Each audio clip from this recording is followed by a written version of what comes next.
చలో ఠీక్ ఇంకా స్టార్ట్ చేస్తున్నాను. షేర్ కొట్టడం మర్చిపోకండి. టీవీ బడి వారం 10 రోజుల్లో షురూ కానున్న పాఠాలని చెప్పి మనం బ్యానర్ ఐటమ్ చూస్తున్నామండి. యాదగిరి టీశాట్ లోకల్ కేబుల్ ద్వారా క్లాసులు చెప్పాలి పిల్లలకి అని చెప్పి ప్రభుత్వం డెసిషన్ తీసుకుంది. టీవీ లేని వారికి బడుల్లో వినే వెసులుబాటు కల్పిస్తోంది. ఆల్మోస్ట్ ఎడ్యుకేషన్ డిపార్ట్మెంట్ దీనికి సంబంధించి కసరత్ అంతా పూర్తి చేసింది. ప్రైమరీ స్టూడెంట్స్ కి వర్క్ షీట్స్ తో టీచింగ్, హై స్కూల్స్ వాళ్ళకి టీవీల ద్వారా లెసన్స్ అని చెప్పి మనం ఈ ఆర్టికల్ చూడొచ్చు. ప్రస్తుతం రాష్ట్రంలోని మెజారిటీ ఫ్యామిలీస్ లో టీవీ లేని వాళ్ళు ఎవరున్నారండి? ఇవాళ రేపు అందరికీ కూడా టీవీలు ఉన్నాయి. సో వీటి ద్వారా లెసన్స్ టెలికాస్ట్ చేయాలని చెప్పి సర్కార్ డెసిషన్ తీసుకుంది. సో సర్కారీ ఛానల్స్ ఉన్నాయి కదా, డిడి యాదగిరి కానీ టీశాట్ లోని 2 ఛానల్స్ ద్వారా హై స్కూల్ స్టూడెంట్స్ కి క్లాసులు చెప్పాలి అని చెప్పి ఆలోచిస్తున్నారు. వీటితో పాటు అవకాశం ఉన్న చోట ప్రైవేట్ కేబుల్స్ ద్వారా కూడా పాఠాలు చెప్పాలని చెప్పి యోచిస్తున్నారని చెప్పి మనం ఈ ఆర్టికల్ చూడొచ్చు. అయితే టీవీ లేని పిల్లల్ని దగ్గరలోని ఫ్రెండ్స్ ఇంటికి వెళ్ళి పాఠాలు వినమని కానీ, లేకపోతే అట్లా కూడా సాధ్యం కాకపోతే స్కూల్స్కి వచ్చి పాఠాలు వినేలా ఏర్పాట్లు చేస్తున్నారు. ఈ నేపథ్యంలో టీచర్స్ అంతా కూడా ఇంకా బడులకు రావాల్సి ఉంటుంది. ఎందుకంటే టీచర్స్ వచ్చి చెప్పాలి కాబట్టి వాళ్ళందరూ కూడా స్కూల్స్కి రావాల్సి ఉంటుంది.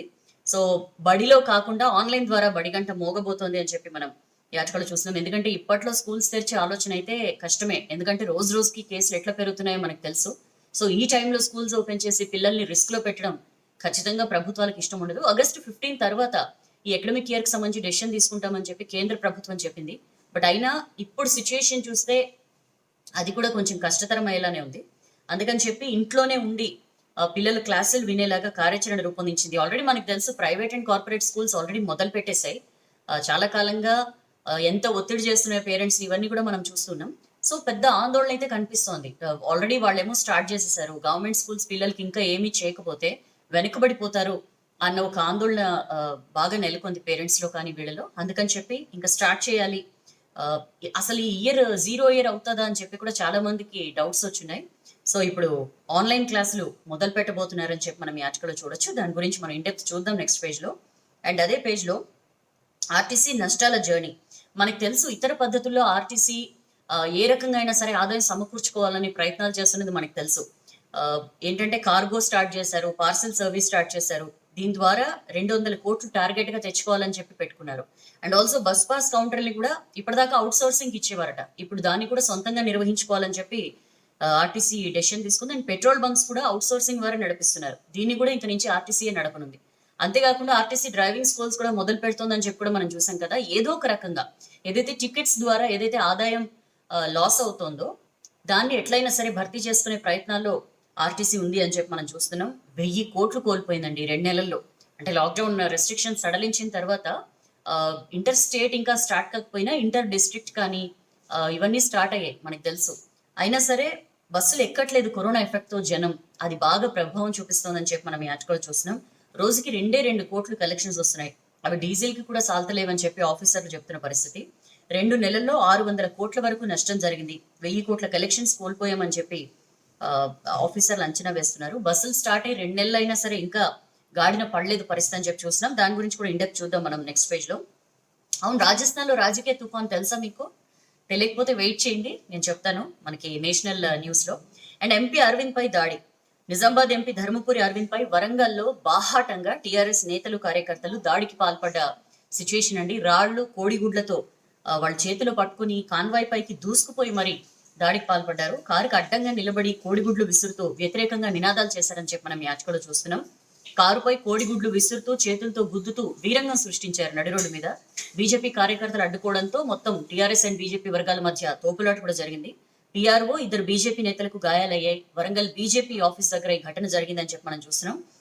హన్మకొండ బీజేపీ ఆఫీస్ లో నిన్న ఆత్మనిర్భర్ భారత్ అభియాన్ సమావేశంలో పాల్గొన్న అరవింద్ కరోనా విషయంలో కేసీఆర్ వ్యవహార శైలిని ప్రశ్నించడంతో ఇంత పెద్ద ఎత్తున టీఆర్ఎస్ నేతలు దాడి చేసిన పరిస్థితి. లోకల్ లీడర్లు భూ కబ్జాలకు పాల్పడుతున్నారు వరంగల్లో అని చెప్పి కూడా ఆయన ఆరోపించారు. సో చాలా మంది టీఆర్ఎస్ కార్యకర్తలు వచ్చి దాడికి పాల్పడ్డారని చెప్పి మనం ఈ ఆర్టికల్లో చూస్తున్నాం. సిగ్గుపడాలి సీఎం. టీఆర్ఎస్ లోని కొన్ని హిందూ వ్యతిరేక శక్తులు నాపై దాడికి తెగబడ్డాయి. హైవే మీద వెహికల్స్ తో నా వెహికల్ ని వెంబడించినాయి. సీఎం కేసీఆర్ గాని, రాష్ట్ర హోమ్ మినిస్టర్ గాని, డీజీపీ గాని సిగ్గుపడాలి. ఒక ప్రజా ప్రతినిధిపై వరంగల్ లాంటి ఇంపార్టెంట్ సిటీలో ఇలాంటి దాడి జరగడాన్ని తెలంగాణ ప్రజలు చూస్తూనే ఉన్నారని చెప్పి సందర్భంగా అరవింద్ అన్నారు. అండ్ ఇదంతా కేసీఆర్ ఆదేశాలతోనే జరిగిందని చెప్పి BJP state chief Bandi Sanjay అంటున్నారండి. ఎట్టి పరిస్థితుల్లో దాడులకు భయపడేది లేదు. దాడులకి ఎట్లా సమాధానం చెప్పాలో బీజేపీకి బాగా తెలుసు. అనవసరంగా ఆ పరిస్థితి తెచ్చుకోవద్దని చెప్పి కేసీఆర్ ని హెచ్చరించారు ఆయన. అండ్ కేసీఆర్ కి బీజేపీ అంటే భయం పట్టుకుంది. అందుకనే చీటికి మాటికి ఫామ్ హౌస్ కి పరిగెడుతున్నారు. రజాకార్ల రాజ్యంగా తెలంగాణని మార్చారని చెప్పి కూడా ఆయన అన్నారు. అండ్ ఇది పిరికి పందల చర్య ఈ దాడి అని చెప్పి బీజేపీ నేత వివేక్ వెంకటస్వామి వ్యాఖ్యానించారండి. ముఖ్యమంత్రికి వ్యతిరేకంగా ఎవరేం మాట్లాడినా కేసులు పెడతారు. ఇట్లా కేసులు పెట్టి ఇట్లా దాడులకు పాల్పడి ప్రజాస్వామ్యాన్ని మొత్తం నవ్వుల పాలు చేస్తున్నారని చెప్పి కూడా ఆయన ఇట్లాంటి భౌతిక దాడులకి పాల్పడడం అనేది దిగజారుతనానికి నిదర్శనంగా చూడాలి అని చెప్పి కూడా వివేక్ కామెంట్ చేశారు. దానికి సంబంధించిన వార్త. అండ్ జూరాల వైపు కృష్ణమ్మ పరుగులు పెడుతోంది. ఆ ఫోటో చూస్తే చాలా బాగా అనిపిస్తుంది. ఇవాళ పూర్తిగా జూరాల రిజర్వాయర్ ఇవాళ నిండబోతోందండి. శ్రీశైలం రిజర్వాయర్ కు భారీగా వరద అని చెప్పి కూడా మనం చూస్తున్నాం. దానికి సంబంధించి మనం ఇండెప్త్ చూద్దాం. ఇక సెకండ్ పేజ్కి వస్తే టీవీ బడి. సో టీవీ బడి ఎట్లా ఉండబోతోంది అంటే ప్రతి క్లాస్ కి కూడా 2 గంటలు ప్రైమరీ స్థాయిలో అంటే 3, 4, 5 క్లాసుల వరకు పిల్లలకి వర్క్ షీట్ల ద్వారా సబ్జెక్ట్స్ పై అవగాహన పెంచుతారట. అండ్ 6th క్లాస్ నుంచి 10th వరకు టీవీల ద్వారా క్లాసులు చెప్తారు. ప్రతిరోజు ఒక్కో తరగతికి 2 గంటలు చొప్పున 3 క్లాసులు ఉంటాయి. ఎందుకంటే ఒక్కో సబ్జెక్ట్ క్లాస్ ఒక అరగంట ఉంటుంది. క్లాస్ కి మధ్య ఒక కొంత గ్యాప్ కూడా ఉంటుంది. ఎందుకంటే కంటిన్యూస్ గా పిల్లలు టీవీలు చూస్తే మంచిది కాదు కాబట్టి. బట్ వెరాజ్ కార్పొరేట్ ప్రైవేట్ స్కూల్స్ చూస్తే అసలు అలాంటి వెసులుబాటే కనిపించదు. విపరీతంగా పిల్లలు చాలాసేపు మొబైల్ స్క్రీన్స్ చూస్తూ గడపాల్సిన పరిస్థితి. క్లాస్ వర్క్, హోంవర్క్ మొత్తం అన్ని రకాలుగా పిల్లల స్క్రీన్ టైం విపరీతంగా పెరిగిపోతుంది. బట్ అన్ఫార్చునేట్లీ దీని మీద ఎక్కడ ప్రభుత్వం ఎన్ని గంటలు చెప్పాలనేది ఎక్కడ ఏం మాట్లాడలేదు కాబట్టి మనం దాని గురించి ఎంత తక్కువ మాట్లాడుకుంటే అంత మంచిది. సో ప్రతి సబ్జెక్ట్ క్లాస్ కి మధ్య ఒక 10 minutes గ్యాప్ ఇస్తారండి. తర్వాత వర్క్ షీట్స్ ని ఆన్లైన్ ద్వారా ఎంఈఓలకు, హెడ్ మాస్టర్స్ కి విద్యాశాఖ పంపించబోతోంది. వాటిని స్టూడెంట్స్ కి ఇవ్వబోతున్నారు. పూర్తి స్థాయి షెడ్యూల్ ని కూడా ప్రభుత్వం త్వరలోనే విడుదల చేయబోతోందని చెప్పి మనం ఈ ఆర్టికల్ చూడొచ్చు. మొత్తం రాష్ట్రంలో 40,597 స్కూల్స్ ఉండగా వాటిలో 58 లక్షలకు పైగా స్టూడెంట్స్ చదువుతున్నారు. సో ఇంతమంది స్టూడెంట్స్ అకాడమిక్ ఇయర్ ని కోల్పోకూడదని చెప్పి ప్రభుత్వం డెసిషన్ తీసుకుంది. ఇందులో సర్కారీ విద్యా సంస్థలు అంటే గురుకులాలతో కలుపుకుని 29,370 ఉన్నాయి. వాటిలో సుమారు 29 లక్షల మంది స్టూడెంట్స్ ఉన్నారు. 11,227 ప్రైవేట్ ఎయిడెడ్ స్కూల్స్ లో 32 లక్షల మందికి పైగా స్టూడెంట్స్ ఉన్నారు. మామూలుగా అయితే సిచ్యువేషన్స్ బాగానే ఉంటే June 12th నుంచి స్టార్ట్ అవ్వాల్సి ఉండింది. బట్ అది లేదు కాబట్టి స్కూల్స్ తెరుచుకోలేదు. ఎప్పుడు తెరుస్తారో కూడా తెలియదు కాబట్టి ఇంకా ఆన్లైన్ బాట పట్టాలని చెప్పి మొత్తం ప్లాన్ చేస్తున్నారు. ఆల్రెడీ ప్రైవేట్ స్కూల్స్ స్టార్ట్ చేశాయి. అయితే మేము పేరెంట్స్ ఒత్తిడి మేరకే పేరెంట్స్ బాగా ఒత్తిడి తెచ్చారు మా మీద. ఇంకెప్పుడు స్కూల్స్ స్టార్ట్ అయ్యే ఇదే లేదు, ఆన్లైన్ క్లాసులు పెట్టండి అని చెప్పి మా మీద ఒత్తిడి తెచ్చారు. అందుకనే ఆన్లైన్ క్లాసులు నిర్వహిస్తున్నామని చెప్పి ప్రైవేట్ స్కూల్స్ యాజమాన్యాలు చెప్పుకుంటున్న పరిస్థితి. ఎనీవేస్ ఆన్లైన్ క్లాసుల విషయంలో ప్రభుత్వం నుంచి, విద్యాశాఖ అధికారుల నుంచి ఎలాంటి ఇది మనకి కనిపించట్లా. వాళ్ళు ఫీజులు డిమాండ్ చేస్తున్నారన్నా ఫీజు కట్టకపోతే మాకు లాగిన్ ఐడి కానీ పాస్వర్డ్ కానీ ఇవ్వట్లేదని చెప్పి పేరెంట్స్ మొత్తుకుంటున్నా, మధ్య తరగతి వాళ్ళు చితికిపోతున్నారు ఫీజులు కట్టలేక అని చెప్తున్నా సరే ఎక్కడ ఎలాంటి చెక్ లేదు, లేకపోతే ఎలాంటి రెస్పాన్స్ లేదు. దాన్ని మొత్తం గాలికి వదిలేశారు. సో సర్కార్ స్కూళ్లలో చదువుతున్న 30 లక్షల మంది పరిస్థితి ఎలా అని చెప్పి పేరెంట్స్ ఆదుర్దా పడుతున్నారు. Private schools already online classes start చేసేసి దూసుకెళ్తున్నాయి, మా పిల్లలు వెనుకబడిపోతారు అని చెప్పి ఒత్తిడి తేవడంతో మొత్తం ప్రభుత్వం కూడా ఇలాంటి డెసిషన్ తీసుకుంది. అకాడమిక్ క్యాలెండర్ రెడీ చేసింది. ఈ నెలలో ప్రారంభించేందుకు ఏర్పాట్లు చేస్తోందని చెప్పి మనం చూస్తున్నాం. అండ్ బుక్స్ కూడా రెడీ ఉన్నాయండి. 1.51 కోట్ల ఫ్రీ బుక్స్ ని పంపిణీకి రెడీ చేశారు. ఈ నెల 20లోగా స్కూల్స్ కి చేర్చాలి, 25లోపు స్టూడెంట్స్ కి అందించాలని చెప్పి డిఈఓలకి పాఠశాల విద్యాశాఖ కమిషనర్ ఆదేశాలు జారీ చేశారు. దానికి సంబంధించిన వార్త. అండ్ అదే పేజ్ లో మరో 1269 మందికి పాజిటివ్. నిన్న మరో 1269 మందికి కరోనా పాజిటివ్ వచ్చిందండి. ఇందులో గ్రేటర్ హైదరాబాద్ లో 800 కేసులు ఉన్నాయి. జిల్లాల్లో 469 మందికి పాజిటివ్ వచ్చినట్లుగా నిన్న విడుదల చేసిన హెల్త్ బులెటిన్ లో చెప్పారు. 34,671కి కరోనా బాధితుల సంఖ్య చేరిందండి. మరో 8 మంది కరోనా వల్ల చనిపోయారు. అయితే వేలల్లో కేసుల్ని దాస్తోంది సర్కార్ అన్ని ఆరోపణలు వినిపిస్తున్నాయండి. ఎందుకంటే నిన్న కామారెడ్డిలో 33 కేసులు వచ్చాయి. బట్ నిన్న రిలీజ్ చేసిన హెల్త్ బులెటిన్ లో, స్టేట్ వైడ్ హెల్త్ బులెటిన్ ఏదైతే రిలీజ్ చేస్తారో కామారెడ్డి జిల్లాలో 0 కేసులు అని చెప్పి చూపించారు. ఇదొక్కటే కాదు, ఇట్లా చాలా కేసులు దాస్తోంది సర్కార్ అని చెప్పి కూడా ఆరోపణలు వినిపిస్తున్నాయి. సో నిన్న వచ్చిన కేసుల్లో ఎక్కువగా రంగారెడ్డిలో 132, మేడ్చల్లో 94, సంగారెడ్డిలో 36, కరీంనగర్ లో 23, ఇట్లా ఇంకొక 20 జిల్లాల్లో 15 కంటే తక్కువ కేసులు వచ్చాయని చెప్పి హెల్త్ బులెటిన్ లో చెప్పారు. అయితే అసలు లెక్క 41,000 దాటింది. మనకి కనిపిస్తున్న లెక్క 34,671. కానీ వేల సంఖ్యలో కేసులు దాచిపెడుతోంది రాష్ట్ర ప్రభుత్వం అన్న ఆరోపణలు వస్తున్నాయి. చెప్పాను కదా, కామారెడ్డిలో నిన్న 33 కేసులు వస్తే బులెటిన్ లో ఒక్క కేసు కూడా చూపించలేదు. అండ్ రోజు కూడా జిల్లాల్లో ఇచ్చే లెక్కకి స్టేట్ హెల్త్ బులెటిన్ కి చాలా తేడా ఉంటుంది. మనం చాలాసార్లు చెప్పుకున్నాం కూడా. పాజిటివ్ వచ్చిన ప్రతి పేషెంట్ వివరాలని స్టేట్ హెల్త్ డిపార్ట్మెంట్ పోర్టల్లో అప్లోడ్ చేస్తున్నారు. ఎక్కడ టెస్టులు జరిగినా పాజిటివ్ది ఆయా వెబ్సైట్స్ లో అక్కడ ఉన్నట్లు వాళ్ళు అప్లోడ్ చేస్తున్నారు. సీరియల్ నెంబర్ ప్రకారం వాళ్ళకి పేషెంట్ నెంబర్ కూడా ఇస్తారు, ఐడి. సో కామారెడ్డి జిల్లాకు చెందిన కేసుల లిస్టు ఆదివారం బయటికి లీక్ అయింది. రాష్ట్రంలో కేసుల సంఖ్య 41,000 దాటినట్లు అందులోని వివరాలు స్పష్టం చేస్తున్నాయి. ఎందుకంటే పేషెంట్ కి ఐడి ఇస్తారు కదా, ఆ ఐడి నెంబర్ 41,211. అంటే ఆమె పేషెంట్ నెంబర్ 41,211. దాని ప్రకారం కేసులు 41,211 ఉన్నట్లే కదా మన రాష్ట్రంలో. బట్ ఓవరాల్ గా మాత్రం 34,000 అని చెప్పి చూపిస్తున్నారు. సో 6,500 కంటే కేసుల సంఖ్యని తక్కువ చేసి చూపిస్తోంది రాష్ట్ర ప్రభుత్వం అని ఇందులోనే మనకి క్లియర్ గా అర్థమవుతున్న పరిస్థితి. ఒక ఉన్నతాధికారి కూడా దీన్ని కన్ఫర్మ్ చేశారని చెప్పి మనం ఈ ఆర్టికల్లో చూడొచ్చు. అండ్ సో నిన్న ఎన్ని టెస్టులు చేశారు? నిన్న మన దగ్గర ఆల్మోస్ట్ 8,153 టెస్టులు చేస్తే ఇన్ని కేసులు వచ్చాయి. అండ్ ఏపీ విషయంకి వెళ్దాం ఒకసారి. ఏపీలో 17,000 పైగా టెస్టులు చేశారండి. 17,624 టెస్టులు చేశారు. 1,933 కేసులు వచ్చాయి. నిన్న ఒక్కరోజే 19 మంది చనిపోయారు కూడా అక్కడ. సో 30,000కు చేరువలో అక్కడ బాధితుల సంఖ్య ఉంది. ఈ 1933లో 1,914 మంది ఏపీకి సంబంధించిన వారే. వేరే రాష్ట్రాలకు చెందిన వారు 18 మంది, ఒక ఫారినర్ ఉన్నారని చెప్పి మనం చూస్తున్నాం. సో దీంతో ఏపీలో కేసుల సంఖ్య 29,169కి 68కి పెరిగింది. ఒక్క రోజులోనే 19 మంది చనిపోయారండి. ఈ చనిపోతున్న వాళ్ళ సంఖ్య పెరగడం అనేది కొంచెం వరీయింగే. సో ఇప్పటి వరకు 15,412 మంది కరోనా నుంచి కోలుకుని డిశ్చార్జ్ అయ్యారని చెప్పి అక్కడ హెల్త్ బులెటిన్ రిలీజ్ చేశారు. దానికి సంబంధించిన వార్త, ఇన్సూరెన్స్ ఉన్న వాళ్లకు సర్కారీ ప్యాకేజీలు చెల్లవు. కరోనా ప్యాకేజీల జీవోకు సవరణ, క్యాష్ పేమెంట్ కే ప్రభుత్వ ప్యాకేజీల ఛార్జీలు, హెల్త్ ఇన్సూరెన్స్ ఉన్న వాళ్లకు కాస్త ఊరట అని చెప్పి మనం ఇదే పేజ్ లో ఆర్టికల్ చూడొచ్చు. ఆసుపత్రులు, కంపెనీల మధ్య ఒప్పందం ప్రకారమే చెల్లింపులు. ఈ కరోనా ప్యాకేజీల ఉత్తర్వుల్లో రాష్ట్ర ప్రభుత్వం కొన్ని మార్పులు చేసిందండి. క్యాష్ పేమెంట్ ఎంచుకున్న వాళ్ళకే సర్కారీ ప్యాకేజీల ఛార్జీలు వర్తిస్తాయి, హెల్త్ ఇన్సూరెన్స్ ఎంచుకున్న వాళ్లకు వర్తించవు అని చెప్పి ప్రభుత్వం స్పష్టం చేసింది. సో హాస్పిటల్స్ తో ఉన్న ఒప్పందం మేరకే ఇన్సూరెన్స్ కంపెనీలు ఛార్జీలు చెల్లించాల్సి ఉంటుందని చెప్పి మనకి దీనివల్ల అర్థమైంది. కరోనా పేషెంట్ల సాధారణ ఐసోలేషన్ కి మనకు తెలుసు ఎలా అయితే ప్యాకేజెస్ ఫిక్స్ చేశారో, రోజుకి 4,000, ఐసీయూలో ఉంటే 7,500, ఐసీయూలో ఉండి వెంటిలేటర్ పెడితే 9,000 ఇట్లా ఛార్జ్ చేయాలని పెట్టారు కదా. సో తమ కస్టమర్లకు ఈ జీవో ప్రకారమే ఛార్జ్ చేయాలని ఇన్సూరెన్స్ కంపెనీలు పట్టుబట్టాయి. సో ఇన్సూరెన్స్ ఉన్న పేషెంట్లను అడ్మిట్ చేసుకునేందుకు హాస్పిటల్స్ ఒప్పుకోట్ల. క్యాష్ పేమెంట్ చేస్తామని ఒప్పుకుని అడ్వాన్స్ గా కొంత మొత్తాన్ని డిపాజిట్ చేసిన వాళ్ళకే ట్రీట్మెంట్ ఇస్తున్నాయని చెప్పి మనం చూసాం.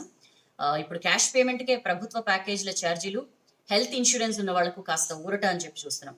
ఇన్సూరెన్స్ ఉన్న ఖర్చు తప్పదు. హెల్త్ ఇన్సూరెన్స్ ఉన్న వాళ్ళకు కూడా మనం చూస్తున్నాం కరోనా ట్రీట్మెంట్ కి ఖర్చులు తప్పట్లేదని చెప్పి. ఎందుకంటే కొన్ని అందులో కవర్ అవుతున్నాయి. మిగిలిన విపిపి కిట్లు కానీ ఇంకా చాలా విషయాల్లో అడిషనల్ గా డబ్బులు చెల్లించాల్సి వస్తుంది అని చెప్పి. సో ప్రభుత్వం ప్రకటించిన ప్యాకేజీలో మందులు, బెడ్ ఛార్జీలు ఇవన్నీ ఇంక్లూడ్ అయ్యి లేవు కాబట్టి ఎక్స్ట్రాగా డబ్బులు చెల్లించాల్సి వస్తుంది. సో ఒక్క రోజుకే 5 నుంచి 10,000 కేవలం పీపీఈ కిట్ల పేరిటే ప్రైవేట్ హాస్పిటల్స్ వసూలు చేస్తున్నారని చెప్పి కూడా మనం చూస్తున్నాం. సో ప్యాకేజ్ జీవోలో సర్కార్ మార్పులు చేసింది. ఇన్సూరెన్స్ కంపెనీలు ఒప్పందం ప్రకారమే బిల్లులు చెల్లించాలి అని చెప్పి కూడా స్పష్టం చేసింది. So it's a relief. And అదే పేజ్ లో కరోనా డెడ్ బాడీని శ్మశానికి తీసుకుపోయిండు, డాక్టరే డ్రైవర్ అయ్యిండు అని చెప్పి చూస్తున్నాం. ఆక్సిజన్ అందక నిన్న పెద్దపల్లి జిల్లా కేంద్రంలో సర్కారు దవాఖానాలో ఆక్సిజన్ అందక ఒక వ్యక్తి చనిపోయారండి. తీసుకెళ్ళడానికి, డెడ్ బాడీని తీసుకెళ్ళడానికి మున్సిపల్ సిబ్బంది భయపడి బయటికి ముందుకు రాని పరిస్థితి. ఆ పరిస్థితిలో ఏం చేయాలో ఏం అర్థం కాక ఆ డాక్టరే స్వయంగా డ్రైవర్ అయ్యి ఒక ట్రాక్టర్లో ఆ డెడ్ బాడీని వేసుకుని అతనే డ్రైవ్ చేసుకుంటూ తీసుకెళ్లి శ్మశాన వాటికకి తీసుకెళ్లిన పరిస్థితి. ఎంత దారుణంగా ఉందో పరిస్థితి. ఈ కరోనా వల్ల చనిపోయిన వాళ్ళ విషయంలో మనకి క్లియర్ గా అర్థమవుతుంది. 59 మంది కరోనా పేషెంట్స్ హోమ్ ఐసోలేషన్ లో ఉన్నారు పెద్దపల్లి జిల్లాలో. ఎక్కడా కూడా ఆక్సిజన్ ఏర్పాట్లు లేవట. ఎంత ఎంత దారుణమైన సిచ్యుయేషన్. ఆక్సిజన్ లెవెల్స్ పడిపోవడం, ఐసోలేషన్ వార్డులో ఆక్సిజన్ అందించి ఏర్పాట్లు లేకపోవడంతో అతను చనిపోయిన పరిస్థితి. సో మున్సిపల్ ట్రాక్టర్ వచ్చినా కూడా ఆ డ్రైవర్ భయపడ్డాడు నడపడానికి. సో డాక్టరే స్వయంగా ఆ డ్రైవ్ చేసుకుంటూ, ఎవరైతే డాక్టర్ శ్రీరామ్ అక్కడ డిస్ట్రిక్ట్ సర్వేలెన్స్ ఆఫీసర్ గా పనిచేస్తున్నారు డాక్టర్ శ్రీరామ్, ఆయనే ట్రాక్టర్ నడిపి శ్మశానానికి తీసుకెళ్లారని చెప్పి మనం ఈ ఆర్టికల్లో చూస్తున్నాం.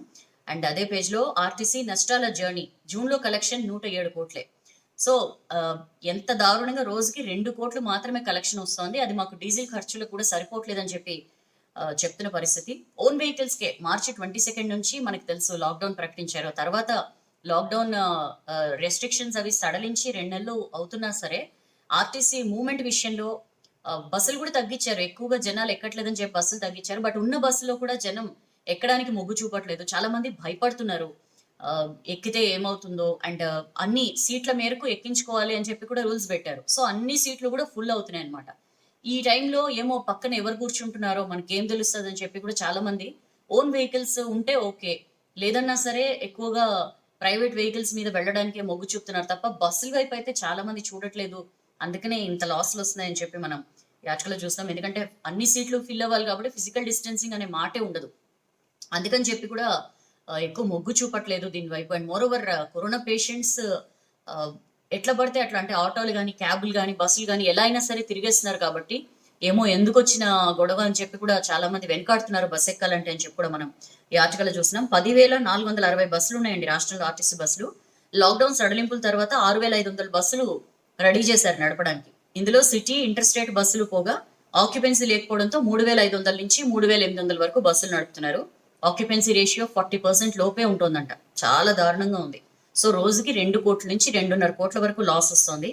మామూలుగా ఆర్టీసీకి రోజు 12 నుంచి 13 కోట్ల ఆదాయం వచ్చేదట. ఇప్పుడు 2 కోట్లు వస్తుంది. అది డీజిల్ ఖర్చులకి సరిపోవట్లేదని చెప్పి మనం ఈ ఆర్టికల్లో చూస్తున్నాం. దానికి సంబంధించిన వార్త. అండ్ రాజ్భవన్ సిబ్బంది 10 మందికి కరోనా, గవర్నర్ తమిళిసైకి టెస్ట్ నెగిటివ్ రిపోర్ట్ అని చెప్పి చూస్తున్నాం. సో రాజ్భవన్ ని కరోనా, మొన్న ప్రగతి భవన్, నిన్న రాజ్భవన్. సో మొత్తానికి కుటుంబ సభ్యులు, రాజ్భవన్ లో పనిచేసే సిబ్బంది 10 మందికి కరోనా పాజిటివ్ వచ్చింది. వాళ్ళ కుటుంబ సభ్యులు మరో 10 మందికి కూడా పాజిటివ్ వచ్చింది. సో అందరికీ కూడా ఎర్రగడ్డ ఆయుర్వేదిక్ ఆసుపత్రిలో ట్రీట్మెంట్ చేస్తున్నారండి. రాజ్భవన్ డ్యూటీ చేసే 28 మంది పోలీసులు కూడా కరోనా వైరస్ సోకింది అని చెప్పి మనం చూస్తున్నాం. ఈ సందర్భంగా ఎందుకైనా మంచిదని చెప్పి గవర్నర్ తమిళిసై సౌందరరాజన్ కూడా టెస్ట్ చేయించుకున్నారు. ఆవిడకి నెగిటివ్ వచ్చింది. స్వయంగా ట్వీట్ చేశారు కూడా, కరోనా పేషెంట్స్ ని కలిసిన వ్యక్తులు కానీ రెడ్ జోన్స్ లో ఉండేవాళ్ళు కానీ ఏమాత్రం అలసత్వం వహించద్దు, టెస్ట్ చేయించుకోండి ఇమీడియట్లీ. టెస్ట్ చేయించుకోవడంలో ఏమి చిన్నతనం పోవడానికి ఏం లేదు. టెస్ట్ చేయించుకోండి. టెస్ట్ చేయించుకుంటే ఏంటంటే మీకు ఉన్నదో పాజిటివ్ లేదో తెలుస్తుంది. సో దట్ మీరు స్ప్రెడ్ చేయకుండా ఆపగలిగిన వాళ్ళు అవుతారు అని చెప్పి కూడా ఆమె చెప్పారు. టెస్ట్, ట్రేస్, ట్రీట్, టీచ్ అని చెప్పి ట్వీట్ చేశారు. ఇరుగు పొరుగుతో ఇబ్బందులు వస్తాయి, మనల్ని ఏదో తక్కువగా చూస్తారు, ఇట్లాంటి ఫీలింగ్స్ అన్ని పక్కన పెట్టండి, టెస్ట్ చేయించుకోండి అని చెప్పి ఆమె ట్వీట్ చేశారు. అండ్ అదే పేజ్ లో గ్రేటర్లో 8 హై రిస్క్ ప్రాంతాలు, 500కు పైగా కేసులు ఉన్న ప్రాంతాన్ని గుర్తించిన జీహెచ్ఎంసీ అని చెప్పి చూస్తున్నామండి. అక్కడ 100 కంటైన్మెంట్ జోన్లు పెట్టాలని చెప్పి ఆలోచిస్తున్నారు. స్పెషల్ ఆఫీసర్లను నియమించింది దీనికి సంబంధించి అని చెప్పి కూడా చూస్తున్నాం. ఏ రేంజ్ లో గ్రేటర్ హైదరాబాద్ లో కేసులు పెరుగుతున్నాయి మనకు తెలుసు. ఆల్మోస్ట్ నమోదవుతున్న కేసుల్లో తెలంగాణ రాష్ట్రం మొత్తం మీద 76% జీహెచ్ఎంసీ నుంచి నమోదవుతున్న పరిస్థితి. సో కేసులు, టెస్టులు పెంచే కొద్దీ కేసులు కూడా పెరుగుతున్నాయి. యాంటీజెన్ టెస్టులను ఇంకా రాష్ట్ర ప్రభుత్వం లెక్కలోకి తీసుకోవట్లేదు. అవి కూడా తీసుకుంటే ఇంకా చాలా కేసులు కనిపిస్తాయి. సో మళ్ళీ కంటైన్మెంట్ జోన్లు ఏర్పాటు చేస్తోంది బల్దీ అని చెప్పి మనం ఈ ఆర్టికల్లో చూస్తున్నాం. 500కు పైగా కేసులు ఉన్న 8 ప్రాంతాల్ని హై రిస్క్ జోన్స్ గా వీళ్ళు అనౌన్స్ చేశారు. ఏమేంటంటే ఆ ప్రాంతాల్లో యూసుఫ్గూడ, అంబర్పేట్, మెహదీపట్నం, కార్వాన్, చాంద్రాయణగుట్ట, చార్మినార్, రాజేంద్ర నగర్, కుత్బుల్లాపూర్, ఈ సర్కిల్స్ ని హై రిస్క్ ప్రాంతాలుగా గుర్తించారు. ఒక్కో చోట 10 నుంచి 20 దాకా మొత్తం 100 కంటైన్మెంట్ జోన్లు ఏర్పాటు చేయాలని చెప్పి జీహెచ్ఎంసీ భావిస్తోందని చెప్పి మనం ఈ ఆర్టికల్లో చూడొచ్చు. హోమ్ ఐసోలేషన్ లో ఉంటున్న పేషెంట్స్ బయటికి రాకుండా కూడా ఎలాంటి చర్యలు తీసుకోవాలో, వాళ్ళ మీద ఒక కన్నేసి ఉంచడం ఎట్లానో, వీటన్నిటికి సంబంధించి కూడా కార్యాచరణ రూపొందిస్తున్నారని చెప్పి మనం ఆర్టికల్లో చూడొచ్చు. ఇక నెక్స్ట్ పేజ్కి వస్తే, సీఎం ఆదేశాలతోనే దాడి చేసిండ్రు. నిన్న ఎంపీ అరవింద్ పైన దాడి జరిగింది. దానికి సంబంధించి విషయాన్ని కేంద్ర మంత్రుల దృష్టికి తీసుకుపోతామని చెప్పి Bandi Sanjay BJP state chief అంటున్నారండి. బీజేపీని చూసి కేసీఆర్ భయపడుతూ ఫామ్ హౌస్ కి పారిపోతున్నారు. రాష్ట్రం మొత్తం రజాకార్ల రాజ్యం అయింది. దాడులకు ప్రతి దాడులు బీజేపీకి ఏం కొత్త కాదు, మేము అనుకుంటే ఎంతో సేపు కాదని చెప్పి కూడా ఈ సందర్భంగా సంజయ్ మాట్లాడారు. నిన్న అరవింద్ ని హైదరాబాద్ బంజారా హిల్స్ లో ఆయన ఇంట్లో పరామర్శించారండి బండి సంజయ్. ఈ సందర్భంగా ఆయన మాట్లాడారు, ఆ పోలీస్ ఆఫీసర్లని సస్పెండ్ చేయాలి. కొంతమంది పోలీస్ ఆఫీసర్ల ఆధ్వర్యంలోనే ఎంపీ అరవింద్ మీద దాడి జరిగింది. అక్కడ డ్యూటీలో ఉన్న ఆఫీసర్లను వెంటనే సస్పెండ్ చేయాలి అని చెప్పి కూడా ఆయన అన్నారు. అండ్ ఆల్సో కేంద్రంలో బీజేపీ అధికారంలో ఉంది అన్న విషయం మర్చిపోద్దు టీఆర్ఎస్ అని చెప్పి కూడా ఈ సందర్భంగా ఆయన మాట్లాడారండి. దాడి విషయాన్ని ఖచ్చితంగా కేంద్ర మంత్రుల దృష్టికి తీసుకెళ్తాం, ఫిర్యాదు చేస్తామని చెప్పి కూడా అన్నారు. అండ్ కేసీఆర్ కవితను ఎందుకు అరెస్ట్ చేయరని చెప్పి కూడా ఆయన క్వశ్చన్ చేశారు. బీజేపీ నేతలంతే నేతలు ప్రజాస్వామ్యబద్ధంగా ఉంటారు, ఎన్నో లాఠీ దెబ్బలు కూడా తిన్నారని చెప్పి సంజయ్ అన్నారు. రాష్ట్ర సర్కార్ తప్పుల్ని నిలదీస్తున్నందుకే కేసీఆర్ కి బీజేపీ అంటే భయం పట్టుకుంది. తప్పుడు తమ నేతలపై, కార్యకర్తలపై అక్రమ కేసులు పెట్టినా ఎప్పుడు కూడా రాజ్యాంగాన్ని మేము అతిక్రమించలేదు. బట్ కేసీఆర్ కవితపై ఎన్ని కేసులు ఉన్నాయో ప్రజలందరికీ తెలుసు, వాళ్ళని ఎందుకు అరెస్ట్ చేయడం లేదని చెప్పి సంజయ్ క్వశ్చన్ చేశారు. దాడులతో ఏదో బీజేపీని ఆపాలి అంటే అది సాధ్యమయ్యే పని కాదు. దాడులకు ఎట్లా ప్రతి దాడులు చేయాలో మాకు తెలుసు. ఎంఐఎం నేతలు దేవాలయానికి వెళ్లి హత్య చేసినా కనీసం సర్కార్ స్పందించదు. దీన్ని బట్టి అర్థమవుతుంది వాళ్ళిద్దరి మధ్య ఎట్లాంటి రిలేషన్ ఉందనేది. రజాకార్ల రాజ్యం అయిపోయింది తెలంగాణ.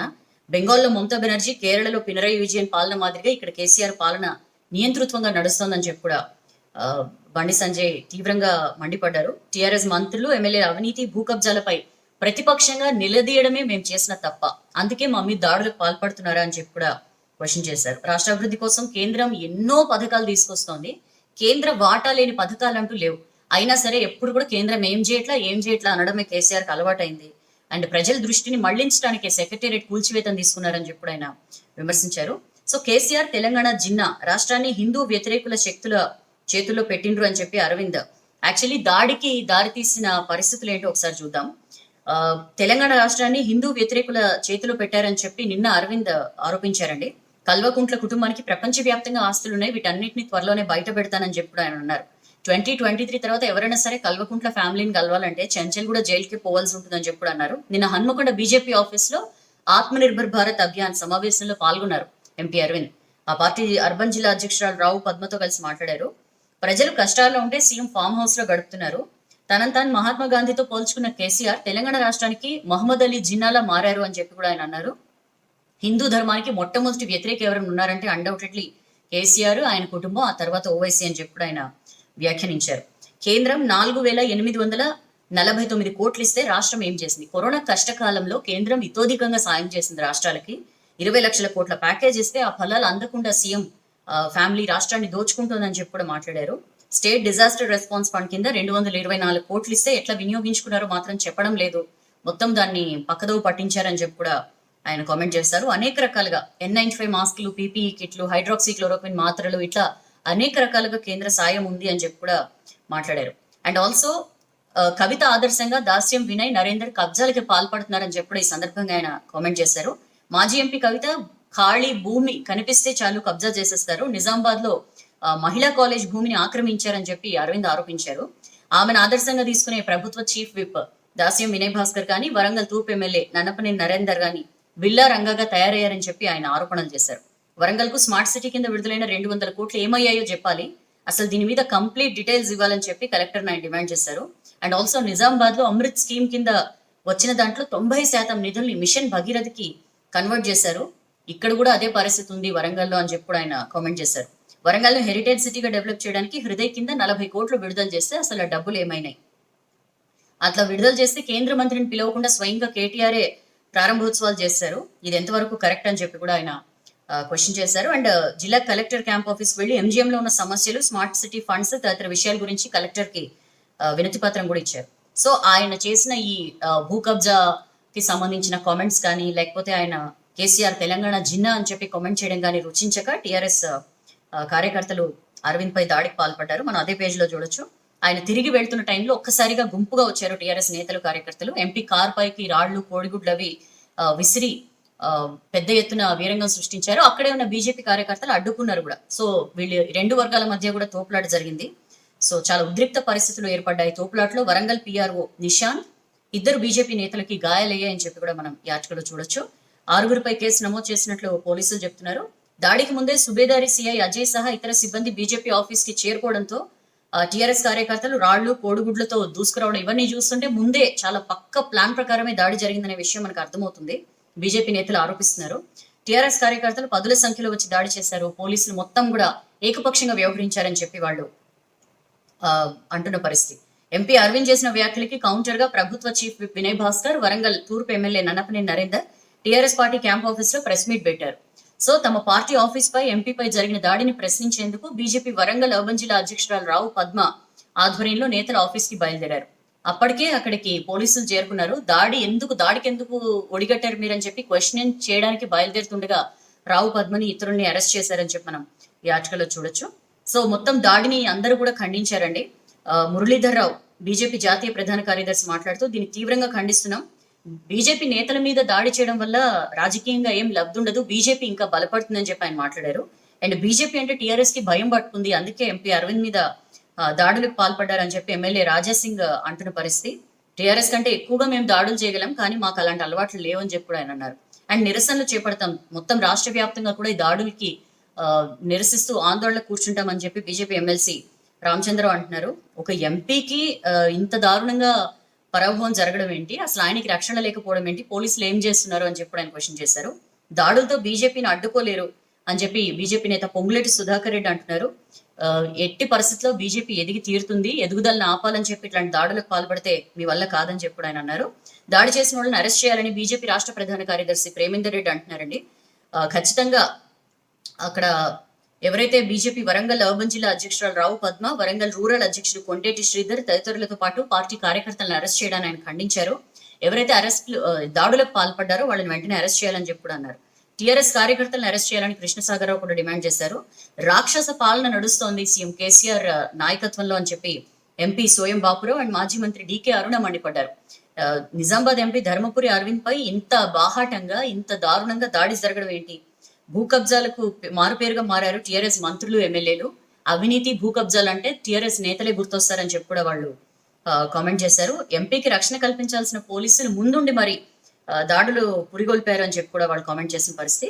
మా జోలికి వస్తే ఊరుకోమని చెప్పి అరవింద్ పై చీఫ్ విప్ దాస్యం వినయ్ భాస్కర్, ఎమ్మెల్యే నరేందర్ ఫైర్ అయ్యారండి. ఆయన చేసిన కామెంట్స్ కి వీళ్ళు కూడా ప్రతిగా కామెంట్స్ చేశారు. ఈ ఎంపీ అరవింద్ చేసిన ఆరోపణలు అన్ని తప్పు అని చెప్పి కూడా వాళ్ళు ఖండించారు. హన్మకొండలో క్యాంప్ ఆఫీస్ లో ఏర్పాటు చేసిన సమావేశంలో వాళ్ళు ఈ సందర్భంగా మాట్లాడుతూ వరంగల్లో ఒక్క గజం భూమి కబ్జా చేసినట్లు నిరూపించిన ఎమ్మెల్యే పదవికి రాజీనామా చేస్తామని చెప్పి కూడా మాట్లాడిన పరిస్థితి. బీజేపీ నాయకులు అభివృద్ధి చేయరు, చేసే వాళ్ళని చేయనివ్వరని చెప్పి కూడా వాళ్ళు మండిపడ్డారు. మాజీ ఎంపీ కవితపై ఆరోపణలు చేయడం సరికాదు, పసుపు బోర్డు హామీ నెరవేర్చని అరవింద్ ఇక్కడికి వచ్చి మాట్లాడడం ఏంటని చెప్పి కూడా వాళ్ళు క్వశ్చన్ చేశారు. తమ జోలికి వస్తే ఊరుకునేది లేదని చెప్పి కూడా ఈ సందర్భంగా వాళ్ళు హెచ్చరించిన పరిస్థితి. సో దానికి సంబంధించిన వార్త.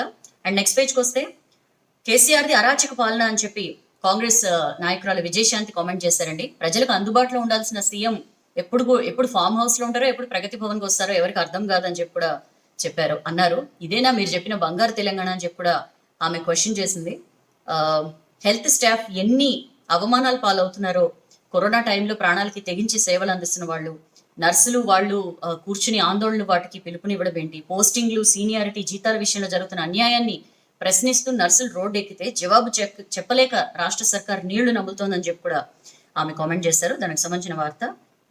అండ్ జూరాల వైపు కృష్ణమ్మ, నారాయణపూర్ గేట్లు ఎత్తిన కర్ణాటక ఇవాళ పూర్తిగా రిజర్వాయర్ నిండబోతోందని చెప్పి మనం ఈ ఆర్టికల్ చూస్తున్నామండి. జూరాల ప్రాజెక్టుకు కృష్ణమ్మ పరవళ్లు తొక్కుతూ వస్తోంది. కర్ణాటక అధికారులు నారాయణపూర్ గేట్లన్నీ ఎత్తేయడంతో జూరాల పూర్తిగా నిండబోతోందని చెప్పి చూస్తున్నాం. జూరాల గేట్లు ఎత్తి ఇవాళ శ్రీశైలం ప్రాజెక్టులోకి నీటిని విడుదల చేయబోతున్నారు. కృష్ణా బేసిన్ లో చాలా ఏళ్ల తర్వాత ఇంత నీటిని కిందికి వదులుతున్నారు ఇంత త్వరగా అని చెప్పి మనం ఈ ఆర్టికల్ లో చూడొచ్చు. బట్ గోదావరి బేసిన్ లో మాత్రం శ్రీరామ్ సాగర్ ప్రాజెక్టుకు ఒక మోస్తరు వరదనే కొనసాగుతోంది అని చెప్పి మనం చూస్తున్నాం. కర్ణాటక, మహారాష్ట్రలో భారీ వర్షాలు కురుస్తుండడంతో ఆల్మట్టి ఆల్రెడీ నిండింది. సో అక్కడి నుంచి నారాయణపూర్ నుంచి జూరాలకి నీళ్లు వదులుతున్నారు. ఇవాళ ఉదయం జూరాల గేట్లు ఎత్తే అవకాశం ఉందని చెప్పి ఇంజనీర్స్ చెప్తున్నారండి. బట్ ఎస్ఆర్ఎస్పీకి మాత్రం ఒక మోస్తరు ప్రవాహమే కనిపిస్తోంది. నీటి నిల్వ 33.76 టీఎంసీలకు చేరింది. ఎస్ఆర్ఎస్పీలో ఆదివారం నిన్న ఉదయం 11,102 క్యూసెక్లు ఇన్ఫ్లో ఉండగా సాయంత్రానికి పడిపోయింది. జస్ట్ 3,720 ఉంది. సో ఆదివారం సాయంత్రానికి మేడిగడ్డకు 30,300 క్యూసెక్లు ఇన్ఫ్లో వస్తుండగా 12 గేట్లు ఎత్తి 18,000 క్యూసెక్ల నీటిని నదిలోకి వదులుతున్నారని చెప్పి మనం ఈ ఆర్టికల్లో చూస్తున్నాం.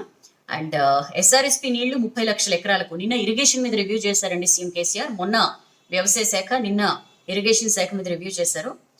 సో మరిన్ని పవర్స్ ఇవ్వాలి ఆఫీసర్స్ కి అని చెప్పి కూడా ఇందులో డిసైడ్ చేశారు. వరద కాల్వలో ఏడాదంతా నీళ్లు, మేజర్, మీడియం, మైనర్ వద్దు ఒకే విభాగంగా ఇక ఇరిగేషన్ డిపార్ట్మెంట్ అని చెప్పి కూడా ఆయన అంటున్న పరిస్థితి. సో శ్రీరామ్ సాగర్ ప్రాజెక్ట్ కింద వానాకాలం, యాసంగి సీజన్లలో 30 లక్షల ఎకరాలకు నీళ్లు ఇవ్వాలని చెప్పి కూడా సీఎం ఆదేశించారు. ఎస్ఆర్ఎస్పీ పునరుజ్జీవ పథకంతో వరద కాల్వ ఏడాది పొడవునా కూడా చెరువులన్నీ కూడా నింపేలాగా ఏర్పాట్లు అవి చేయాలి. చెరువులు, కాల్వలు అన్ని నింపాలని చెప్పి అధికారులకు సూచించారు. ఇప్పటిదాకా సాగునీరు అందని ప్రాంతాలకు కూడా నీటినిచ్చే ప్లాన్ చేయాలి అని చెప్పి కూడా ఆయన మాట్లాడారు. ఎక్కువ భూములకు నీళ్లు చేరాలి. గోదావరి, కృష్ణా నదులపై ఎంతో వ్యయం చేసి భారీ ప్రాజెక్టులు నిర్మిస్తోంది ప్రభుత్వం. సో పెండింగ్ ప్రాజెక్టులను కూడా వేగంగా పూర్తి చేసింది. ఉద్యమ స్ఫూర్తితో చెరువుల్ని పునరుద్ధరించింది. ఇలా చేసిన పనులన్నీ కూడా ఫలితం ప్రజలకి అందాలి అంటే వీలైనంత త్వరగా ఎక్కువ భూములకు నీళ్లు చేరాలని చెప్పి ఆయన చెప్పారు. కాళేశ్వరం నుంచి ఎస్ఆర్ఎస్పీకి 2 టీఎంసీలు తరలించేందుకు వెసులుబాటు ఉంది. వరద కాల్వ, కాకతీయ కాల్వ, upper Maneru, mid Maneru, lower Maneru ఏడాది పొడవునా నిండే ఉంటాయి. అవి జీవధారలుగా మారతాయని చెప్పి కూడా ఆయన మాట్లాడిన పరిస్థితి. ఇప్పటికే నారాయణపూర్ రిజర్వాయర్ నుంచి నీరు వదిలారు. జూరాల, భీమా 2 లిఫ్ట్ల ద్వారా నీటిని చెరువుల్లోకి తరలించాలి. రామన్పాడు రిజర్వాయర్ నింపాలి, Kalwakurthy lift irrigation distributary canal పనులు వేగంగా పూర్తి చేసి ఈ ఏడాదే 30,000 ఎకరాలకి సాగునీరు ఇవ్వాలి అని చెప్పి కూడా ఆయన అధికారులకు సూచించారు. 1,00,00,000 ఎకరాలకి నీరందే వ్యవస్థ వచ్చింది అని చెప్పి కూడా ఈ సందర్భంగా ఆయన మాట్లాడిన పరిస్థితి. గతంలో మాదిరి మేజర్, మీడియం, మైనర్ అని చెప్పి వద్దు, ఇరిగేషన్ డిపార్ట్మెంట్ అంతా ఒకే విభాగం ఉండాలి, అన్ని స్థాయిలో అధికారులకు ఎమర్జెన్సీ పనులు చేసుకోవడానికి అవసరమైన నిధులు మంజూరు చేసే అధికారం కల్పించాలని చెప్పి ఆయన సూచించారు. దానికి సంబంధించిన వార్త. అండ్ పోతిరెడ్డిపాడుపై ఇవాళ ఎన్జీటీ విచారణ చేయబోతోందండి. ఏదైతే సంగమేశ్వరం లిఫ్ట్ గానీ పోతిరెడ్డిపాడు విస్తరణ ప్రాజెక్టులకు సంబంధించి నేషనల్ గ్రీన్ ట్రైబ్యునల్ లో ఇవాళ విచారణ జరగబోతోంది. దానికి సంబంధించిన వార్త. 18న కాంగ్రెస్ స్పీకప్ తెలంగాణ, కరోనాపై ప్రజల ఆందోళన ప్రభుత్వ దృష్టికి తీసుకెళ్తామని చెప్పి పిసిసి చీఫ్ ఉత్తమ్ చెప్తున్నారు. అసలు 13 రోజులు సీఎం కనిపించకుండా పోవడం ఏంటి? అన్లాక్ 2 గైడ్ లైన్స్ జారీ చేసిన నేపథ్యంలో రాష్ట్రంలో కరోనా కట్టడికి తీసుకున్న చర్యలు వీటన్నిటి విషయంలో కేబినెట్ మీటింగ్ ఎందుకు పెట్టలేదు అని చెప్పి కూడా ఆయన క్వశ్చన్ చేస్తున్నారు. సో 18న స్పీకప్ తెలంగాణ పేరుతో సోషల్ మీడియా వేదికగా ప్రచారం చేయాలని చెప్పి కాంగ్రెస్ డిసైడ్ చేసింది. దానికి సంబంధించిన వార్త. అండ్ లాక్డౌన్ కంటైన్మెంట్ జోన్లపై నిర్ణయం రాష్ట్రాలదే, ప్రైవేట్ హాస్పిటల్ దోపిడీపై ఫిర్యాదులు వచ్చినాయని చెప్పి కిషన్ రెడ్డి మాట్లాడారు. నిన్న ఆయన గాంధీ హాస్పిటల్ ఎట్లున్నాయి, ఏం తీసుకుంటున్నారు చర్యలు అని చెప్పి ఆయన పరిశీలనకు వెళ్లారండి. టెస్టింగ్, ట్రేసింగ్, ట్రీటింగ్ ను స్పీడప్ చేయాలి రాష్ట్రంలో. కరోనా విషయంలో సర్కార్ దవాఖానలపై ప్రజలకు నమ్మకం తగ్గినందుకు అక్కడికి వెళ్లేందుకు జంకుతున్నారు. ప్రైవేట్ దవాఖానలకు పోతే లక్షలకి లక్షలు గుంజుతున్నారు. దాని మీద ఎక్కడా కూడా ప్రభుత్వం ఒక క్యాప్ అనేది పెట్టలేదు. 200కు పైగా వెంటిలేటర్లు ఉన్న గాంధీలో చేరేందుకు ప్రజలు ఎందుకు భయపడుతున్నారో ప్రభుత్వం ఆలోచించాలి అని చెప్పి ఆయన అంటున్నారు. ఈ టైంలో బాగా కష్టపడి పనిచేస్తున్న వాళ్ళకి ఖచ్చితంగా ఇన్సెంటివ్స్ ఇవ్వాలని చెప్పి కూడా ఆయన డిమాండ్ చేశారు.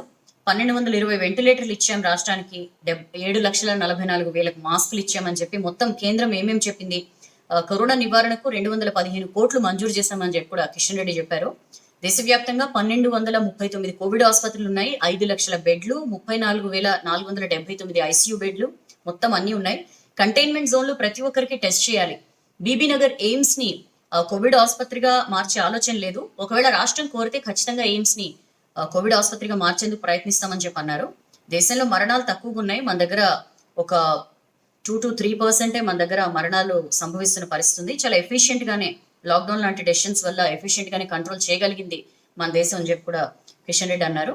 అండ్ గాంధీ హాస్పిటల్ కి ఆయన సడన్ గా వెళ్లారండి సందర్శించడానికి. అయితే మంత్రి కాన్వాయ్ హాస్పిటల్ ఓపీ బ్లాక్ వద్దకు చేరుకోగానే సెక్యూరిటీ సిబ్బంది కింది దిగబోతే ఆయన ఆపారు. మీరు ఎవ్వరొద్దు, మీరు వెహికల్లోనే ఉండండి, అక్కడికి అనవసరంగా వచ్చి ఇబ్బంది పడద్దు, నేనే వెళ్ళి చూస్తానని చెప్పి ఆయనే కొంతమంది అక్కడ సీనియర్ డాక్టర్లతో కలిసి లోపలికి వెళ్లారు అని చెప్పి, కొంతమంది అక్కడ ఉన్న లోకల్ పోలీసులు మాత్రం ఆయన వెంటున్నారు.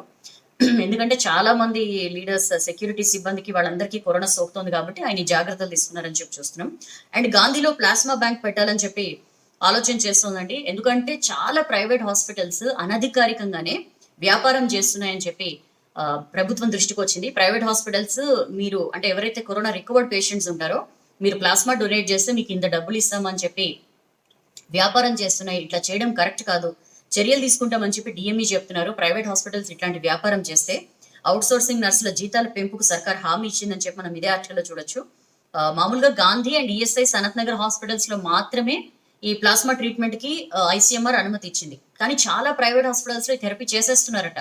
అసలు ఆ విషయం చూడండి, ఎంత ప్లాస్మా డొనేట్ చేస్తే పెద్ద మొత్తంలో డబ్బులు ఇస్తామని చెప్పి ఫోన్లు చేసి మరి రికవర్డ్ పేషెంట్స్ తో ఒప్పందాలు కుదుర్చుకుంటున్నాయి ప్రైవేట్ హాస్పిటల్స్ అని చెప్పి కూడా ప్రభుత్వం దృష్టికి వచ్చింది. అలా చేయడం నేరం అని చెప్పి డిఎంఈ అంటున్నారు. బ్లడ్, ప్లాస్మా, ప్లేట్లెట్స్ లాంటివి అమ్మడం, కొనడం చాలా పెద్ద నేరం. ఎవరైనా ఇలాంటి చర్యలకు పాల్పడితే కఠిన చర్యలు తీసుకుంటాం, ఎవరైనా కంప్లైంట్ ఇస్తే ఇమీడియట్ గా మేము యాక్షన్ తీసుకుంటాం అని చెప్పి ఆయన అంటున్నారు. సో వీటన్నిటికీ చెక్ పెట్టేందుకే గాంధీలో త్వరలో ప్లాస్మా బ్యాంక్ ఏర్పాటు చేయబోతున్నాం అని చెప్పి కూడా చెప్పారు. అండ్ నర్సుల జీతాలు పెంచారండి. మొత్తానికి పాపం చాలా మంది నర్సులు రోడ్ ఎక్కారు. దానివల్ల గాంధీలో ఎంత సేవలకి ఆటంకం కలిగిందో. ఎందుకంటే నర్సులు, గాంధీ ఒక్కటే కోవిడ్ హాస్పిటల్ మన రాష్ట్రంలో మనకి తెలుసు. అక్కడ సేవలు అందించాల్సిన అవుట్ సోర్సింగ్ నర్సులు వచ్చి రోడ్డు మీద కూర్చుని ఆందోళన చేస్తుంటే 3 రోజులుగా అక్కడ వైద్య సేవలు అన్ని కూడా ప్రాబ్లం అయిపోతున్నాయి. ఎంతో మంది పేషెంట్స్, ఐసీయూలో ఉన్న పేషెంట్స్ కి కూడా వైద్య సేవలు అందడంలో చాలా లేట్ అవుతోంది. అండ్ అక్కడ ఉన్న డాక్టర్ల మీద, అక్కడ ఉన్న పర్మనెంట్ ఉద్యోగం చేస్తున్న నర్సుల మీద వాళ్ళు చాలా తక్కువ సంఖ్యలో ఉన్నారు. వీళ్ళ మీద విపరీతమైన స్ట్రెస్ పెరిగిపోయిందని చెప్పి కూడా మనం చూసాం వార్తలు. సో నర్సుల జీతాలు పెంచుతూ ప్రభుత్వం డెసిషన్ తీసుకుంది. 13 ఏళ్లుగా పనిచేస్తున్న అవుట్ సోర్సింగ్ నర్సుల జీతాలు 17,500 ఉంటే వాటిని 25,000కు పెంచుతామని చెప్పి ఈటల రాజేందర్ హామీ ఇచ్చారు. అండ్ ఆల్సో కరోనా వార్డ్స్ లో పనిచేస్తున్న వాళ్ళకి స్పెషల్ ఇన్సెంటివ్స్ ఇస్తామని చెప్పి కూడా చెప్పారు. ఇదేదో 3-4 రోజులు వాళ్ళు ఆందోళన చేయకుండా ముందే వాళ్ళకి డిమాండ్స్ తీర్చేస్తే ఈ సేవలు కుంటుపడడం, పేషెంట్స్ ఇబ్బంది పడటం జరగకుండా ఉండేది. Anyways better late than never. ఇప్పటికైనా చేసినందుకు మనం ఓకే చెప్పొచ్చు. సో మొత్తం అన్ని డిమాండ్స్ అన్ని నెరవేరడంతో ఇవాళ నుంచి వాళ్ళు నర్సులు మళ్ళీ విధుల్లో చేరబోతున్నారు. దానికి సంబంధించిన వార్త. ఇక నెక్స్ట్ పేజ్కి వస్తే పోతురాజుల ఆటలు లేవు, తీరొక్క బోనాలు లేవు, భక్తులు లేకుండానే సాదా సీదాగా ఉజ్జయిని ఉత్సవాలు జరిగాయని చెప్పి చూస్తున్నాం. ఇతర గుళ్ల వద్ద బోనాలు సమర్పించారు మహిళలు. ఓల్డ్ సిటీలో ఘటాల ప్రతిష్ట అని చెప్పి చూడొచ్చు. ఎప్పుడు ఇట్లా జరగలేదు, ఇంత సాదా సీదాగా బోనాలు జరిగిన సందర్భం లేదు. బట్ ఈ కరోనా వల్ల ఇట్లా జరగక తప్పలేదు. అండ్ పాకెట్ లో పర్సులో మినీ శానిటైజర్. మొత్తం కరోనా వల్ల ఏ రకంగా లైఫ్ స్టైల్ మారిపోయిందో మనం చూస్తున్నాం. మామూలుగా ఫోను తీసుకున్నామా, వ్యాలెట్ తీసుకున్నామా అని చెప్పి ఆలోచించేవాళ్ళం. ఇప్పుడు మాస్క్ ఉందా, శానిటైజర్ ఉందా అని చెప్పి కూడా ఆలోచించాల్సిన పరిస్థితి. సో అడుగు బయట పెడితే శానిటైజర్ అనేది తప్పనిసరి అయిపోయింది కాబట్టి బాగా యూసేజ్ పెరిగింది సిటీలో అని చెప్పి ఆర్టికల్లో చూస్తున్నాం. డిఫరెంట్ సైజులు, ఫ్లేవర్స్ లో కూడా శానిటైజర్స్ అందుబాటులో ఉంటున్నాయి. ఎందుకంటే చిన్నగా మనం రోజు క్యారీ చేయాలి కాబట్టి ఎంత పోర్టబుల్ గా ఉంటే అంత మంచిది అని చెప్పి చాలా మంది ప్రిఫర్ చేస్తున్నారు. దానికి అకార్డింగ్ గా మార్కెట్ లో రకరకాల మోడల్స్ కనిపిస్తున్నాయని చెప్పి ఈ ఆర్టికల్లో చూడొచ్చు.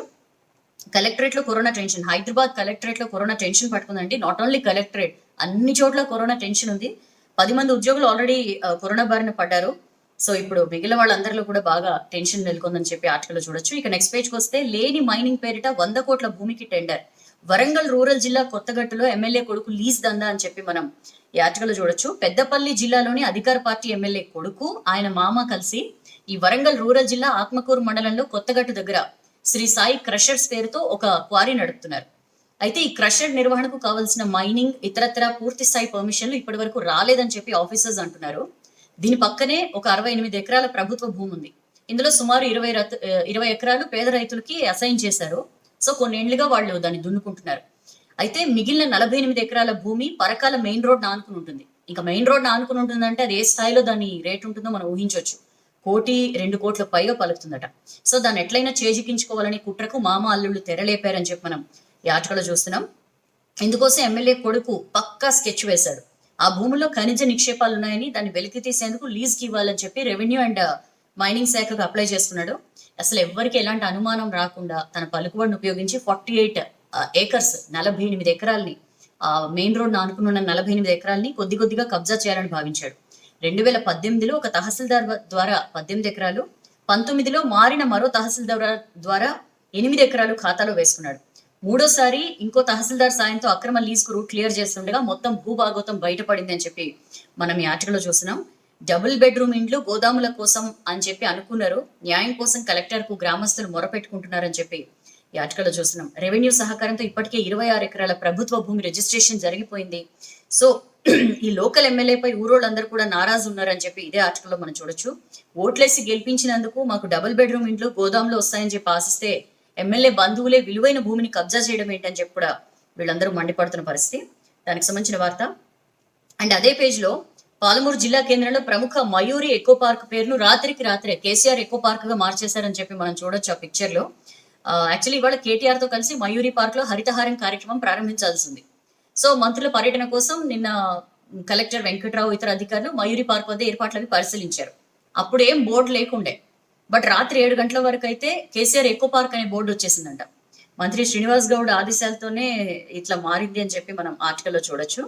అండ్ మళ్ళీ మునిగింది కొండపోచమ్మ నిర్వాసితుల పునరావాస కాలనీ. మీకు గుర్తుందా, గతంలో ఒకసారి మనం ఇదే ఇష్యూ మాట్లాడుకున్నాం. సడన్ గా కురిసిన వర్షాలతో అంటే ఈ కొండపోచమ్మ నిర్వాసితులు కొంతమంది కోర్టుకు వెళ్ళడంతో వాళ్ళకి ఇష్టం లేని చోట ఎక్కడైతే అక్కడ అని చెప్పి వాళ్ళకి ఆర్ఆర్ కాలనీలో ఇళ్ళు ఇచ్చారు. అవన్నీ కూడా లో లయింగ్ ఏరియాస్. చిన్నపాటి వర్షానికి మొత్తం మునిగిపోతున్న పరిస్థితి. ఈ టైంలో పిల్లలు వస్తువులు అన్ని తడిసిపోయి అసలు ఆ నీళ్లలో ఏ విష సర్పాలు ఉంటాయో తెలియక వాళ్ళందరూ బాధపడుతున్నారని. సో మరొకసారి అదే సిచ్యుయేషన్ జరిగిందండి. ఈ R&R కాలనీలో పునరావాస కాలనీ మరొకసారి నీట మునిగిందని చెప్పి మనం ఆర్టికల్లో చూస్తున్నాం. అండ్ నెక్స్ట్ పేజ్కి వస్తే కరోనాపై పోరులో మనమే ముందున్నామని చెప్పి అమిత్ షా అంటున్నారండి. అంతా కలిసికట్టుగా పోరాడుతున్నాం. ప్రపంచ దేశాలన్నీ కూడా చూస్తున్నాయి ఎవరు గెలుస్తారు కరోనాపై పోరులో అని చెప్పి. ఖచ్చితంగా భారతదేశం వైపు కూడా చూస్తున్నాయి. ఎందుకంటే 130 కోట్లకు పైగా జనాభా ఉన్న ఈ దేశం ఎట్లా కరోనాతో పోరాడుతుంది అని చెప్పి. సో ఫెడరల్ స్ఫూర్తితో ముందుకు వెళ్తున్నాం. అందరం కలిసి పోరాడుతున్నాం కరోనా మీద అని చెప్పి అమిత్ షా ఈ సందర్భంగా మాట్లాడుతూ చెప్పారు. అండ్ అదే పేజ్ లో ఎడారి రాష్ట్రంలో రాజకీయ తుఫాన్, రాజస్థాన్ లో ఉన్నట్టుండి అల్లకల్లోలం అండి. గెహ్లాట్ వర్సెస్ పైలట్ ఎప్పటి నుంచో ఇన్ఫాక్ట్ అక్కడ సచిన్ పైలట్, అక్కడ ఎంపీలో కూడా అక్కడ రాజస్థాన్ లో సచిన్ పైలట్, ఎంపీలో జ్యోతిరాదిత్య సింధియా, ఈ యువ నాయకులు ముందుండి పార్టీని నడిపించడం వల్లే రెండు చోట్ల కూడా కాంగ్రెస్ ప్రభుత్వాలు రాగలిగాయి. వాళ్ళిద్దరు కూడా సీఎం అవ్వాలని అనుకున్నారు, తప్పు లేదు కూడా, ఎందుకంటే పూర్తి బాధ్యత తీసుకుని నడిపించారు కాబట్టి. బట్ అక్కడ కమల్నాథ్కి ఇవ్వడం, ఇక్కడేమో సీనియర్ నాయకుడు గెహ్లాట్కి ఇవ్వడంతో అక్కడ నివురుగప్పిన నిప్పుల అసంతృప్తి రేగుతూనే ఉంది. ఇప్పుడు ఒక్కసారి బయటపడింది. సచిన్ పైలట్ కి ప్రభుత్వాన్ని కూల్చి కుట్ర చేస్తున్నారు అని చెప్పి నోటీసులు ఇప్పించారండి. ఎస్ఓజీ స్పెషల్ ఆపరేషన్స్ గ్రూప్ పోలీసులు నోటీసులు ఇచ్చి అవమానించారు అని చెప్పి సచిన్ పైలట్ అనుచరులు రగిలిపోతున్నారు. 12 మంది ఎమ్మెల్యేలతో సచిన్ ఢిల్లీ వెళ్లారని చెప్పి మనం యాచకలో చూస్తున్నాం. సోనియాని కలిసేందుకు ప్రయత్నిస్తున్నారు. అయితే దీన్ని గెహ్లాట్ చాలా లైట్ గా తీసుకుంటున్నారు. ఇదేం కొత్త కాదు, ఎవరికైనా నోటీసులు వస్తాయి, నాకు కూడా నోటీసులు వచ్చాయని చెప్పి గెహ్లాట్ అంటున్న పరిస్థితి.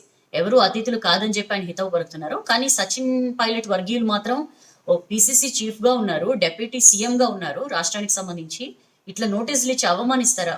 ఎప్పటి నుంచో మా వర్గాన్ని బయటికి నెట్టేయాలని చెప్పి ట్రై చేస్తున్నారు అని చెప్పి కూడా వాళ్ళందరూ అంటున్న పరిస్థితి. సో గురుగ్రామ్ ఐటీసీ హోటల్లో ఇంకొందరు ఎమ్మెల్యేలు ఉన్నారు.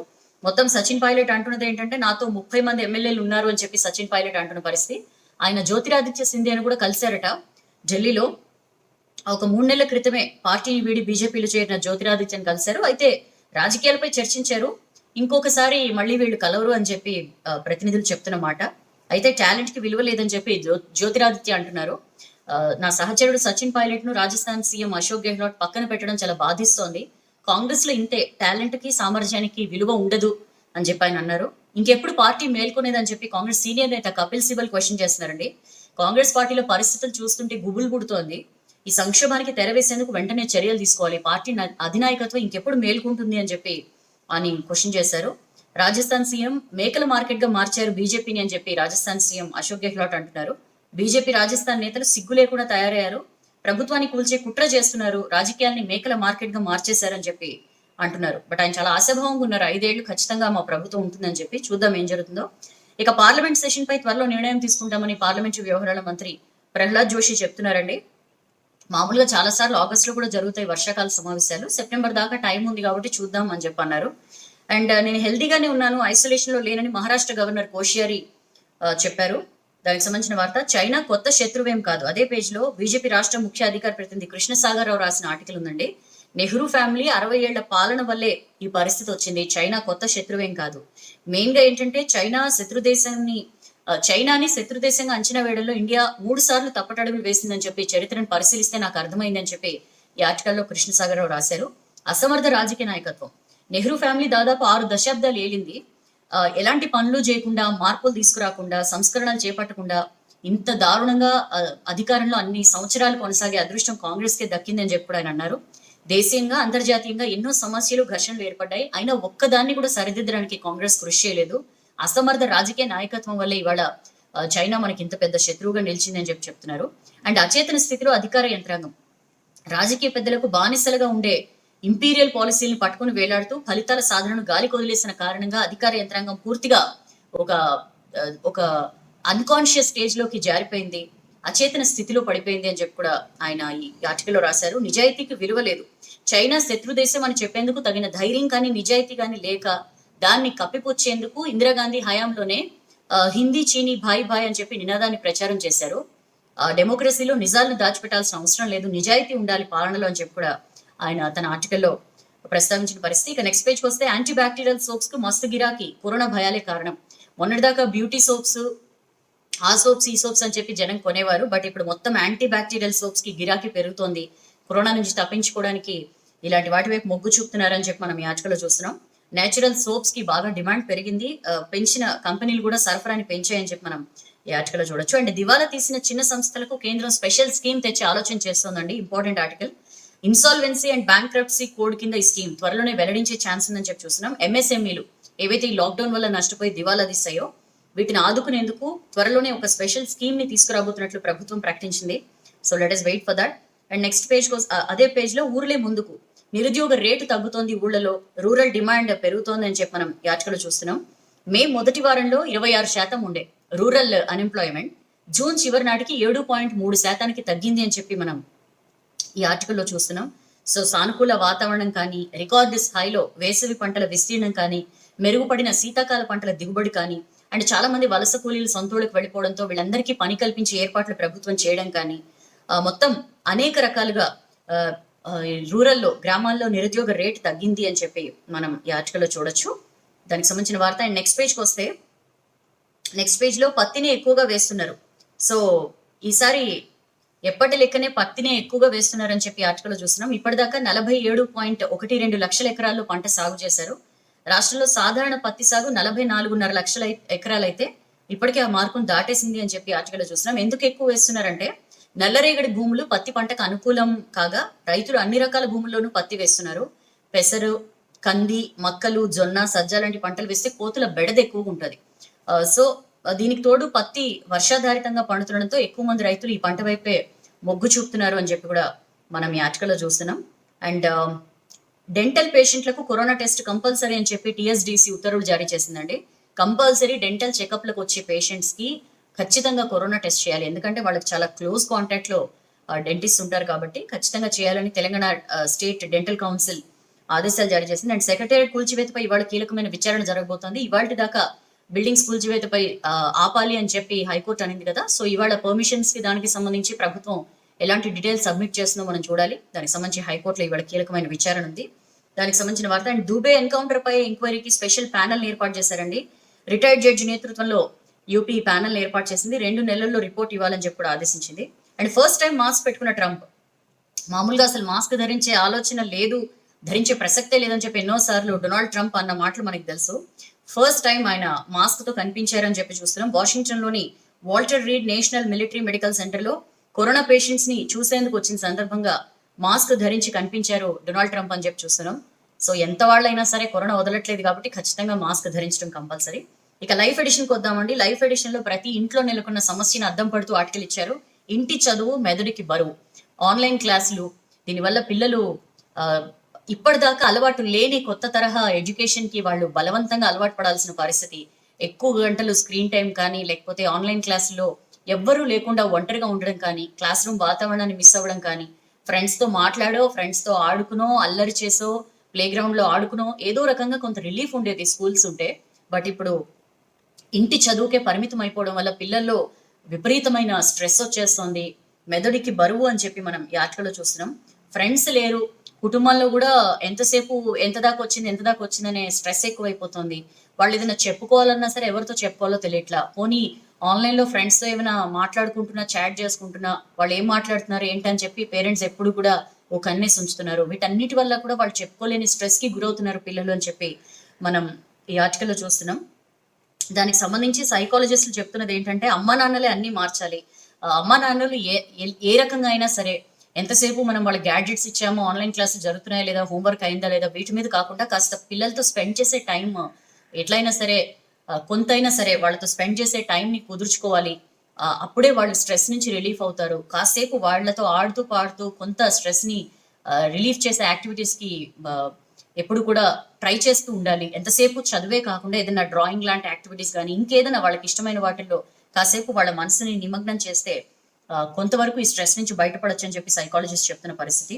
సో టోటల్ గా కొత్తది కాబట్టి ఈ ఆన్లైన్ ఎడ్యుకేషన్ అనేది పిల్లలకు కొంత టైం పడుతుంది. దాన్ని అర్థం చేసుకుని పేరెంట్స్ వాళ్ళకి హెల్ప్ఫుల్ గా ఉండాల్సిన అవసరం ఎంతైనా ఉంది. లైఫ్ ఎడిషన్ లో ఇదే కాక చాలా వార్తలు, మంచి ఇంట్రెస్టింగ్ న్యూస్ ఉన్నాయి. కావాలంటే మీరు డిజిటల్ వర్షన్ లో చదవచ్చు. ఇవ్వండి వెలుగు పేపర్ లో వచ్చిన ఇవాళ వార్తలు, విశేషాలు, వివరాలు అన్ని కరెక్ట్ గా చెప్పాను, వివరంగా అని చెప్పి అనుకుంటున్నాను. ఈ ప్రయత్నం ఎట్లుందో మీ ఫీడ్బ్యాక్ డెఫినెట్లీ షేర్ చేసుకోండి.